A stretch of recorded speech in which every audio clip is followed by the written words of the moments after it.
A continuación, corresponde conocer sobre infraestructura y desarrollo urbano. Esta charla estará a cargo del destacado arquitecto urbanista de la Universidad Católica de Valparaíso, el señor Iván Poduje. El señor Poduje es socio de Atisba, oficina que realiza estudios y proyectos urbanos para empresas públicas, ministerios y municipalidades. Entre estas actividades destaca el diseño urbano y modelo de gestión de proyecto Margamar, del Plan Maestro de la Comunidad Benedictina de Las Condes y 5 planes maestros para proyectos urbanos de capitales regionales. Adicionalmente, el señor Poduje es consejero del Consejo de Políticas de Infraestructura, CPI. Dejo con ustedes entonces al señor Iván Poduje.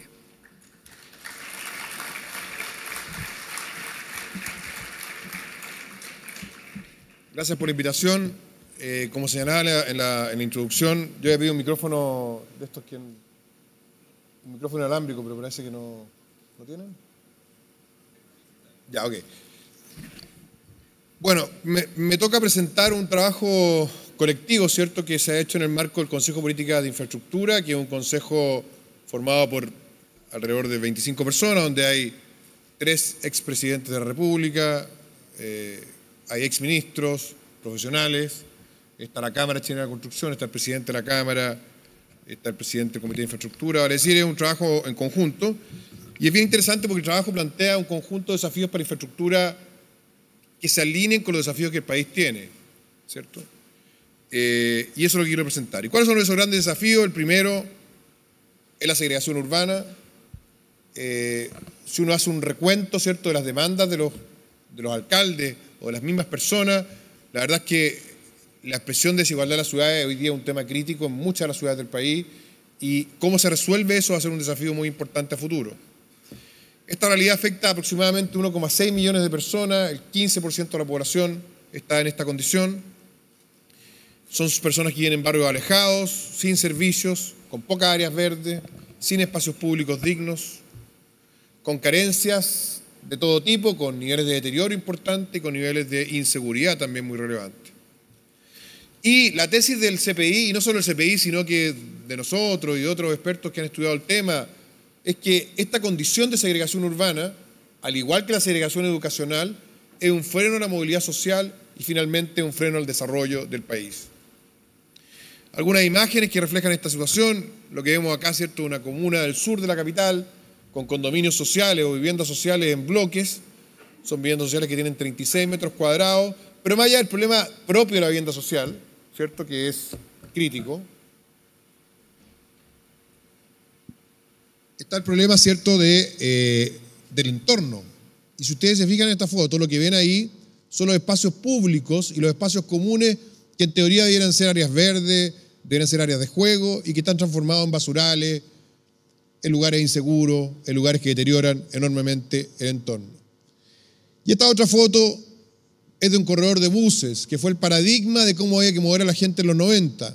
Una discusión, sobre todo entre la ingeniería de transporte, el desarrollo urbano, ¿cierto? Y se decía que la solución para el Transantiago, por ejemplo, era construir corredores de transporte anchos, de muy buena capacidad para que los buses anduvieran más rápido. Sin embargo, se descubrieron 2 aspectos. Uno fue el diseño del corredor y otro fue la mantención. Y lo que tenemos acá es Santa Rosa, al sur de Américo Vespucio, en La Pintana, la foto del intendente Orrego, que la subió a su página. Y la verdad es que lo que vemos es un basural de varios kilómetros de largo, donde todos los mobiliarios están destruidos, donde las luminarias están destruidas, donde la calidad del servicio, que era el gran tema que el corredor iba a ofrecer, no es tal. Por tanto, incluso desde una infraestructura que se suponía que era buena, lo que vemos es que es una infraestructura que ha generado problemas. El segundo gran desafío que el CPI o este Consejo de Política de Infraestructura detectó es el centralismo. ¿Para qué ahondar en ello, cierto? Es un problema que se arrastra hace siglos en Chile. Y hoy día el 60% de los chilenos viven en 3 regiones, el 39% vive en la región metropolitana de Santiago, el 32% del territorio nacional no está conectado con el resto del país por vía terrestre. Eso es 1/3 del territorio nacional. Tenemos en los extremos norte y sur solo 3 habitantes por kilómetro cuadrado, ¿cierto? Desaprovechando un territorio que a lo mejor podría ser mucho más rico y permitiría desconcentrar alguna actividad económica. Y quizás lo peor, el 75% del presupuesto en materia de infraestructura se sigue decidiendo a nivel central. No sé si ustedes han visto el drama del incendio en Valparaíso, ¿cierto? O lo de Alto Hospicio. Se han nombrado delegados presidenciales. ¿Qué es lo que es un delegado presidencial en el fondo? Es un representante del presidente que está en la región, que supone debería tener un equipo a cargo de estos temas. ¿Por qué hay un delegado presidencial? Uno se preguntará. ¿Por qué no es posible que los propios intendentes y los propios equipos locales se hagan cargo de resolver estos problemas? El centralismo, entonces, es un segundo gran desafío que detectamos en el CPI. Pero no quedamos solamente en el diagnóstico, ¿cierto? Una vez el diagnóstico se conoce y el CPI lo que hizo fue buscar las propuestas. ¿Qué hay que hacer para resolver el problema de la segregación y la desigualdad en las ciudades desde la infraestructura? ¿Y qué hay que hacer para poder resolver el problema del centralismo y la descentralización como objetivo desde la infraestructura? Entonces, el primer tema que les voy a mostrar es la propuesta de infraestructura de integración social y quiero mostrar una nota que salió del ministro Undurraga de este mismo lugar, en este mismo seminario, que dijo: si la infraestructura se invierte con equidad, termina con la desigualdad, o es capaz de terminar con la desigualdad. Y una declaración muy potente, porque siempre la infraestructura ha sido vista, sobre todo desde la ingeniería, también desde la arquitectura, como una disciplina que está encargada de construir obras solamente, que responden a ciertas necesidades de los usuarios, conectar lugares, desplazar flujos. Sin embargo, acá hay un cambio de paradigma que tiene que ver con que la infraestructura también puede jugar un rol en un objetivo país donde hay consenso, que es el gran objetivo que Chile debe enfrentar, que es la desigualdad. Entonces, lo que nosotros nos preguntamos, y el ministro lo dice acá, es de qué forma entonces la infraestructura, y acá está la clave, puede aportar a reducir las brechas, puede aportar, ¿cierto?, a reducir la desigualdad en Chile. Entonces la pregunta es: ¿cómo se genera equidad a través de la infraestructura? Y la respuesta 1, ¿cierto?, es pensando en el servicio que esa infraestructura va a prestar. Y la respuesta 2 en el diseño, lo que explicaba Félix, en el diseño que esa infraestructura va a regalarle a la ciudad o a la región. Es muy distinto tener una autopista hundida como Vespucio Oriente a tener un viaducto en la avenida Grecia como mismo Vespucio. Es muy distinto tener la costanera norte bajo el río, en Providencia, que tenerla en el borde del río, cortando cualquier relación con en Cerro Navia y Renca. La calidad de las cosas que ocurren ahí cambian, las oportunidades también, la valorización de los territorios también. Entonces, ¿qué es lo que hemos visto nosotros? Diseño y servicio. Ejemplos. El primer objetivo hoy día en las grandes ciudades es acercar las periferias con los centros, acercar las personas a las oportunidades y hacerlo con infraestructura de calidad. En una ciudad como Santiago, con los niveles de congestión que estamos viendo, con el crecimiento del parque automotor que estamos viendo, es fundamental implementar trenes de cercanía, como este que aparece acá, que es el tren de cercanía o el tren suburbano del Gran Valparaíso, se llama Merval. Hay un proyecto para hacer uno acá hacia Lampa y Quilicura, hay otro proyecto para hacer uno a Melipilla, hay un proyecto para modernizar el que va a Rancagua, pero fíjense ahí en ese caso, el que moderniza el que va a Rancagua, que aumenta la frecuencia de carros por minuto, que va a llegar hasta 15.000 personas por hora desembocando en la estación central, es una medida súper potente, pero ¿sabes cuál es el problema que tiene ese proyecto? Que va a tajo abierto cruzando por las comunidades de Los Espejos y Pedro Aguirre Cerda. ¿Y qué han dicho los alcaldes? Queremos que al igual que en Las Condes, que al igual que en Providencia, donde se hunde la infraestructura, acá también se hunde la infraestructura. Y arriba se haga un parque. Mira qué potente la idea. En el caso del Merval, se hizo eso en Viña del Mar. Y en la transformación que produjo este tren hundido en Viña del Mar, en materia de densificación, de actividad económica, fue muy superior a lo que se pensaba. Pero no todo se resuelve, como decía Félix, con trenes y con metro.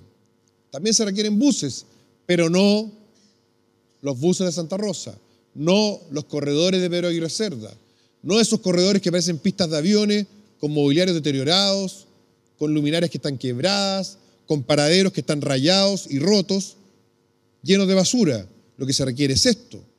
Este es el perfil de un corredor de buses exclusivo en la ciudad de Nantes, en Francia. ¿Qué diferencia tiene con el que vimos en Santa Rosa? 2, el diseño y la mantención. ¿Por qué no pensar en un esquema público-privado para que se puedan mantener estos corredores en el tiempo, como ocurre con el corredor de Santa Rosa, donde no hay basura, pero con un diseño que aporte calidad? Tercero, esta foto que ven ustedes acá es un centro que hicieron los brasileños en una de las favelas más conflictivas de Río. Se llama Plaza del Conocimiento. ¿Qué es lo que es la Plaza del Conocimiento? Es un centro cultural, recreacional y educativo donde los niños pueden aprender computación, donde hay actividades deportivas, y ellos le llaman que irradia luz de conocimiento en el entorno. Mejora, ustedes pueden ver a través de plazas, inmobiliarios, lo que existe, ofrece oportunidades de desarrollo cultural y educacional a los niños, y es un foco de luz. ¿Por qué no tener nuestra periferia llena de estos focos de luz? ¿Por qué no tener lo mismo en Bajos de Mena, Puente Alto, Los Morros, San Bernardo, Parinacota, en Quilicura, Alto Hospicio, hoy día que se está reconstruyendo, o la parte alta de Valparaíso? Esta es una infraestructura que cumple ese propósito. Equipar. Segundo objetivo. Tercer objetivo, recuperar espacios públicos. Miren lo que hicieron los colombianos, que tienen un ingreso per cápita menor que nosotros, pero más innovación, más creatividad. Los estudiantes también tienen que aportar en ello. Hoy día pareciera que todo se resuelve con educación. Están todas las fichas puestas en educación. Ojalá no se caiga, porque pareciera ser que si eso se cae todo la estructura que tenemos para reducir desigualdad. Los colombianos entendieron, al igual que muchos otros países, y nosotros también tenemos que hacerlo, que derrotar la desigualdad tiene varias estrategias. Una muy importante en la educación, pero otra muy importante en infraestructura, como lo dijo el ministro de Obras Públicas. ¿Qué hicieron los colombianos en los cerros populares? Donde había que recorrer grandes extensiones en escalones, donde las personas, los adultos mayores no podían acceder, los niños tampoco, eran lugares inseguros. Pusieron escaleras mecánicas que uno puede ver en los grandes centros comerciales, en los lugares populares. Y pusieron refalines para que los niños puedan jugar bajando por estos cerros en los flujos inversos. Y pusieron estaciones, y pusieron teleféricos, y el Estado en el fondo desplegó una red de infraestructura que conectó estos cerros, pero también que le entregó dignidad espacial a las personas que viven ahí. Y eso también es reducir la desigualdad, y eso también es reducir la segregación. Y por último, un esfuerzo colectivo, ¿cierto?, que es el Parque Los Reyes, que termina con el Parque Poblete de la administración anterior, que es recuperar lugares en la ciudad que están olvidados, que son muy valiosos. Esto es una obra de infraestructura, el Parque Poblete.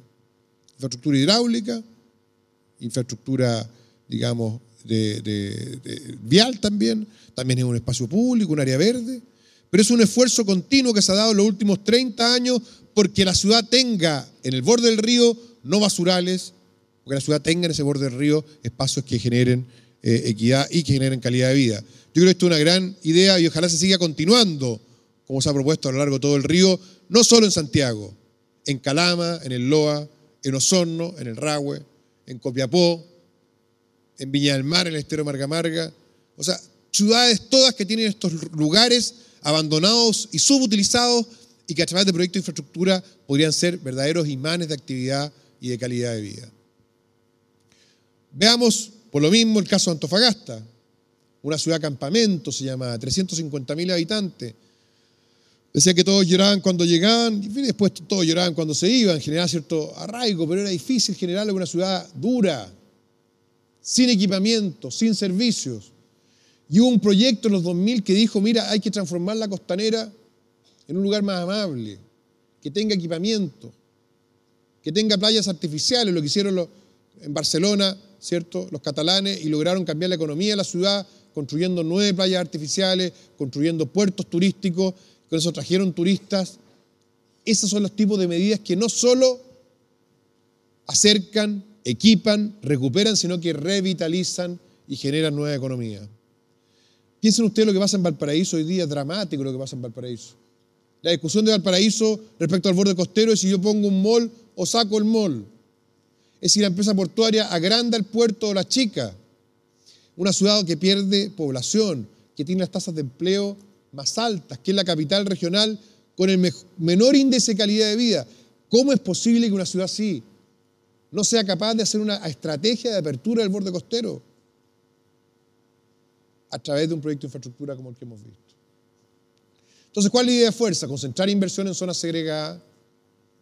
La focalización es importante territorialmente. A lo mejor no vamos a entrar a la discusión si es importante en nuestras políticas públicas, pero territorialmente hay que focalizar la inversión donde más se necesita. La inversión pública. Reducir tiempos de viaje a la periferia popular. ¿Ustedes saben qué porcentaje del salario de los hogares más pobres representa el transporte hoy día?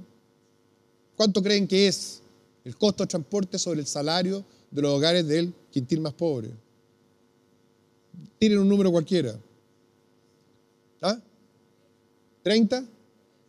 ¿40? Sobre el 60%. Sobre el 60% del salario se gasta en transportarse si uno considera la tarifa del bus más el tiempo de viaje que la gente pierde por lo largo del desplazamiento. Es clave reducir los tiempos de viaje y hacerlo con infraestructura de calidad. Mejorar el entorno y recuperar espacios públicos, ya lo hablamos. Se autoexplica la estrategia, ¿cierto? Aumentar equipamientos y áreas verdes. Salió hace poco un informe de la cantidad de áreas verdes por habitante, ya lo sabemos hace tanto tiempo. Es un espejo de la segregación de nuestras ciudades. Un espejo directo. ¿Cómo no va a ser posible que el Estado haga un esfuerzo, como lo hizo en los 90, con menos plata, pero más innovación y más visión política, de construir 7 parques urbanos en las comunas de menores ingresos? André Alán, La Bandera, Mapocho Poniente. Se hicieron. Hubo una visión de una autoridad que dijo, es necesario poner inversión en esos sectores. Y hoy día están los parques y se usan y son verdaderos imanes de calidad de vida e integración. Eso no lo hemos hecho más. Hemos dejado de hacerlo. Y hay que cambiar ese paradigma y eso lo vemos como un tema urgente. Y por último, lo que señalaba en Valparaíso, en San Antonio, en Tocopilla, en Quintero. Fíjense ustedes que San Antonio, Valparaíso y Quintero son los puertos principales que existen en Chile. Vean la calidad de vida de las personas que viven ahí. Quintero es como Chernobyl. Es como la ciudad donde vive el jefe de los Simpsons, no se la han visto. En Puchuncaví. A nosotros una vez nos contactó el alcalde Quintero para que hicieran un plan de desarrollo y la conclusión fue que no había casi nada que hacer. ¿Cómo le dices tú al alcalde Quintero, mira, con Puchuncaví como está hoy día, con no sé cuántas centrales geotérmicas, con el GNL, con toda la contaminación que genera Ventana, es muy poco lo que usted puede hacer? En San Antonio la pobreza de los cerros, para el paraíso, ¿para qué vamos a decir? Eso no es sustentable, esa visión. No es lógico que los puertos que mueven la economía del país, así como Calama, que tiene en la región del norte la base económica del PIB chileno, viva con un centro deteriorado, no tenga áreas verdes y el casino y el mall sea los grandes equipamientos donde la gente se va a divertir. Eso no es sustentable, eso no es lógico y eso hay que cambiarlo. Vamos a la infraestructura para la centralización, que toma el último punto que señalé anteriormente. Y acá les quiero mostrar lo que es Chile en el fondo, ¿cierto? Ustedes lo conocen, de Arica a Punta Arenas. Este es el centro donde está el 40% de la población prácticamente, el 70% de la actividad económica, más del 85% de todas las sedes de las empresas, de las oficinas, todo el capital humano que sale de Valparaíso, que sale de Viña del Mar, que sale de La Serena, se viene hacia acá, sobre todo si es capital humano avanzado. Y tenemos una ruta que va de Puerto Montt en doble vía o que iba, ¿cierto?, hasta La Serena, eso se ha ido ampliando. ¿Qué es lo que plantea el CPI acá? Alargar el país, ¿cierto? Alargar el país significa integrar con infraestructura de calidad, de autopistas, de carreteras, de conexión fluvial y ferroviaria, estos dos territorios que tienen un conjunto de oportunidades de desarrollo para el país. Ensanchar el país significa conectar a través de rutas transversales los principales puertos con la longitudinal mejorada. Y por último, integrar, que significa que hay localidades o territorios dentro de las ciudades que están abandonados y que pueden volver a incorporarse. La Cámara ha calculado que el déficit de infraestructura fluctúa entre los 50.000 a 60.000 millones de dólares. Eso se presentó, ¿cierto? Bueno, acá ahora hay que definir cuáles son los proyectos que cubren ese déficit. ¿Cuáles son los proyectos que hay que priorizar en las ciudades y en las regiones? Acá hay una propuesta para hacerlo y además para conectar los corredores bioceánicos con los puertos y a conectar Chile con el resto del mundo. Alegrar Chile implica, como decía también Félix, que las rutas que conectan estos paisajes espléndidos sean rutas que también consideren en su diseño miradores, áreas de oportunidad turística, ¿cierto? Para que puedan ser no solo conectores, sino que además palancas de desarrollo del territorio. Este es un ejemplo del viaducto de Millau, en Francia, que es el puente más alto del mundo, que fue construido, fue diseñado por una oficina de ingeniería con una oficina de arquitectura, y hoy día es un hito turístico de esta ciudad. Es el puente que tiene la altura más grande, ¿cierto?, entre pilares. O sea, esto es lo que nosotros tenemos que empezar a ver. Cuando se habla del viaducto del Mayeco, por ejemplo, yo creo que no, todos los que conocen Chile, independiente de su sensibilidad, van a estar de acuerdo que el viaducto Mayeco es una gran obra. Porque es una obra que supera el diseño y la ingeniería. Eso hicieron los franceses. La pregunta que le hago yo, ¿cuál es la última gran obra que hemos hecho nosotros que además de cumplir una función infraestructural, es un hito turístico, es un polo de desarrollo? ¿Cuál es? Aparte del metro. Piensen ustedes. Les va a costar encontrar una. Porque la mentalidad en que hemos caído muchas veces, ¿cierto?, funcional, de reducción de costos, tipo corredor de Santa Rosa, nos tiene metido en una cuestión que impide la innovación. Las rutas transversales son una tremenda oportunidad, este es el caso de la Ruta 68, de poder no solo conectar las ciudades con los puertos, sino generar polos intermedios, centros de distribución logística, como ocurrió, por ejemplo, con la Ruta 68 del Valle de Casablanca, que hoy día es un polo turístico y económico relevante del país. Y por último, quiero cerrar esta exposición con el caso de los bordes costeros. Y no la quiero cerrar con los bordes costeros que miramos generalmente en Barcelona, no quiero cerrarla tampoco con los bordes costeros que miramos en Baltimore, o en Boston, o en Manhattan. Quiero cerrarlo con el borde costero, ¿cierto?, de Guayaquil, Ecuador. De Guayaquil, Ecuador, que es una ciudad que tiene 1/3 del ingreso per cápita de Santiago, 1/3, pero que fue capaz, gracias a la visión de sus autoridades y con un montón de problemas más que nosotros, de transformar este borde del río Guayas en una plaza pública, en un lugar de concentración, en un polo de actividad económica, que hoy día es, cuando tú vas a Guayaquil, uno de los focos turísticos, y eso se hizo con una obra de infraestructura fluvial, pero que fue pensada no solo como lo piensa la empresa portuaria de Valparaíso. ¿Qué piensa la empresa portuaria de Valparaíso? ¿Cuántos contenedores más voy a mover? ¿Cuánto espacio necesito para poner contenedores? ¿Cuánto tengo que agrandar? Y hace un megapuerto gigantesco sin ninguna vinculación con la ciudad. Una ciudad donde se quemaron 7 cerros. Tiene hoy día un proyecto de megapuerto que no hace ningún aporte a la ciudad, ni siquiera económico. ¿Cómo hacer eso sostenible? Y los ecuatorianos lo hicieron acá en el Malecón con un conjunto de eficiencias. Esta es la cantidad de gente que visita esto. ¿Qué mejor para un espacio público que cuando está lleno y repleto de gente? Lo que vemos no solo en el Parque Bicentenario de Itacura, que es el ejemplo, ¿cierto? ¿Por qué no tener ese espacio bicentenario en otros sectores? ¿Por qué no tenerlo en el borde costero de Calama? ¿Por qué no tenerlo en el estero de Viña? ¿Por qué no tenerlo en el borde costero de Valparaíso? Y generar nuevas economías derivadas de eso y que la discusión sea si pongo un ICI o un home center como es hoy día. Esa es la discusión en Valparaíso. Cuando tú lo lees afuera no lo puede creer la gente. Puerto Madero, emblemático. Al lado de la Casa Rosada, abandonado por años. Se hace un proyecto de renovación. Y hoy día un polo turístico que mejoró la economía de la ciudad completa. Ofreció espacios públicos que no existían. Para cerrar, chiquillos, y le hablo a ustedes fundamentalmente como estudiantes, porque este era el encuentro que hoy día me querían invitar y con esto quiero cerrar. Yo creo que hay desafío importante para los estudiantes a la luz del tema de la infraestructura. Y quisiera resumir el primero, sobre todo para los que son ingenieros. La infraestructura es mucho más que el hormigón. Algo que parece tan obvio, ¿no? Félix lo anticipó. Y no tiene que ver con la sensibilidad para entender que es más que el hormigón. Tiene que ver cómo tú alineas esa infraestructura y ese hormigón con los desafíos que hemos hablado. ¿Por qué los franceses contratan un diseño para el puente y el viaducto de Malo? ¿Por qué lo hacen? ¿Por qué hacen un puente tradicional? ¿O por qué Eiffel, cuando diseñaba su estructura, tenía un concepto de la estética y la belleza. Por eso se ha perdido ahora. Los viaductos, las autopistas, las pasarelas. Ustedes han visto las pasarelas lo que son. ¿Qué innovación puede tener una pasarela de una ruta interurbana? Más allá de conectar a una gente con un sector con otro. Cero, nada más.